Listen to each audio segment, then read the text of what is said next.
Never make the mistake of touching your chain with no gloves on, unless you're willing to get your finger a little bit dirty. But I'm wearing white right now, so I prefer to not do something like that.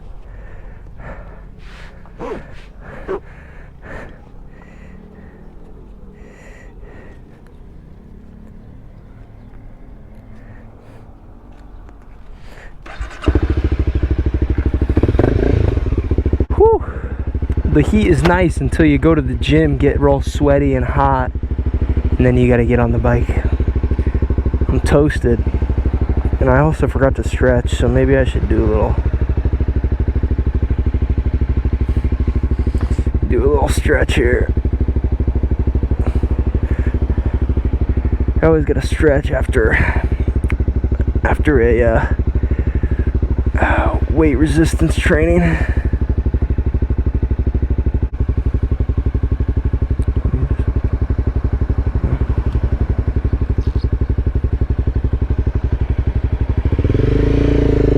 Looked at me like I was an idiot. I was trying to ask him if he needed the spot.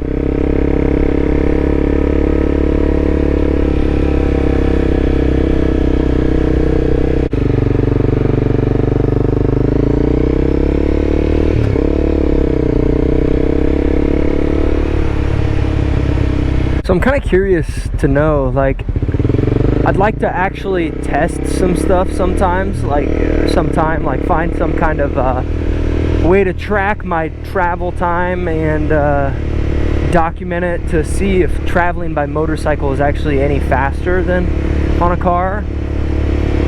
But I feel like it's hard to tell because, like, especially in like Iowa, there's no lane filtering where that would like make a huge difference in travel time. Like, it's pretty obvious that if you travel, like, if you're traveling on like the interstate in LA, you know, and you ride by motorcycle, that's going to be a lot quicker in like high traffic times. But like here in Iowa, you're basically like a car when you're on a motorcycle. Like you know, you don't get any special lanes or anything, you know. But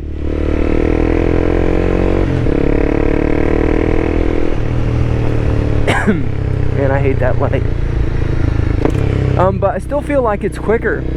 For some reason, I feel like I get to my destinations quicker on the bike. Maybe I just go faster. I don't know if that's what we could chalk it up as. I just ride faster on the bike.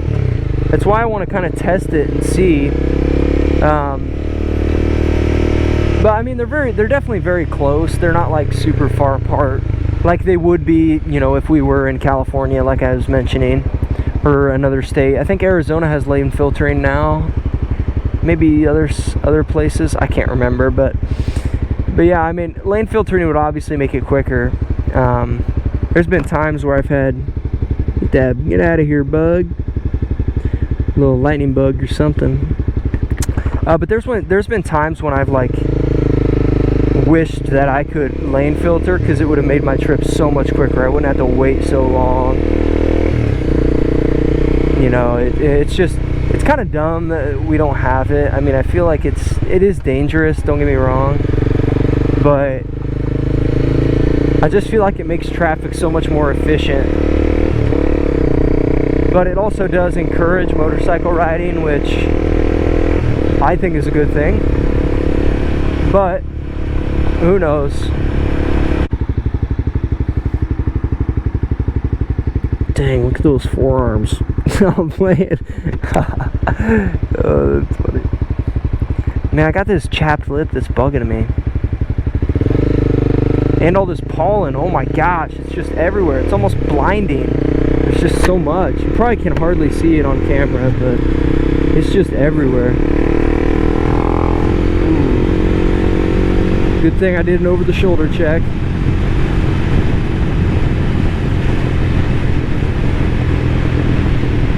Good catch there.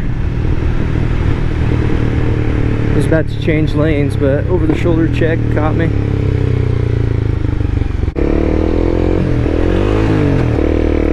A little neutral. Haven't done that in a while. Feels like everyone's speeding.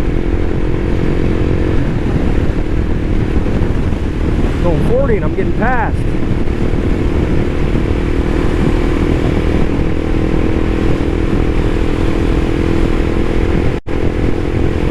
I'm staying in the left lane though, because why not?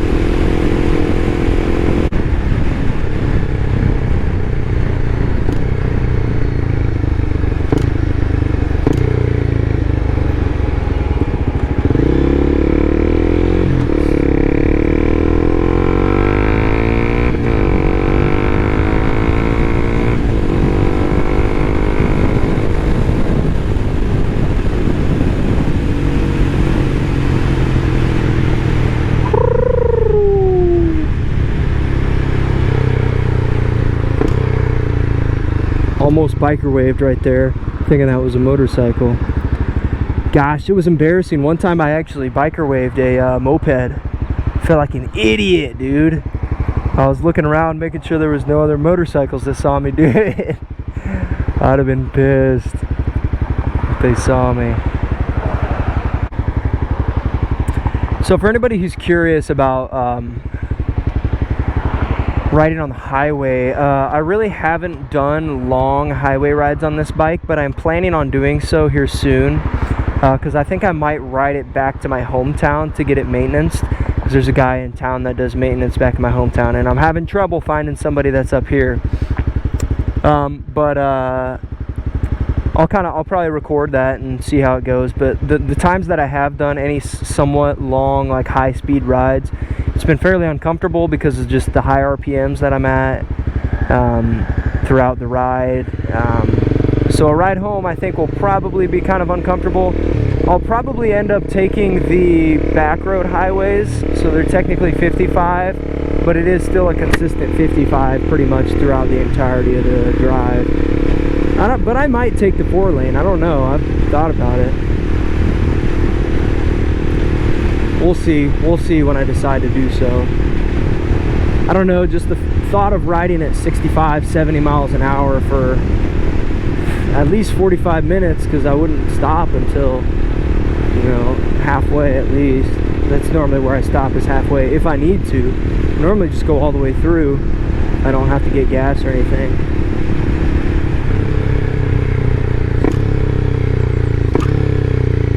Careful, Henry. Little front tire action. Loss of traction. We don't like that. We don't like the front tire to lose traction. So my roommate and I went to take out the trash last night, and he opened the lid to the trash can, and with his phone flashlight out. It was dark out at the time, and he opened it with a flashlight and just like saw 2 raccoons sitting right there on the top of the trash. And the trash can was pretty full, so they were like dang close to the lid where he was opening at. They were just sitting on top of all the rubbish that was in the trash can. And it scared the hell out of him. It was so funny.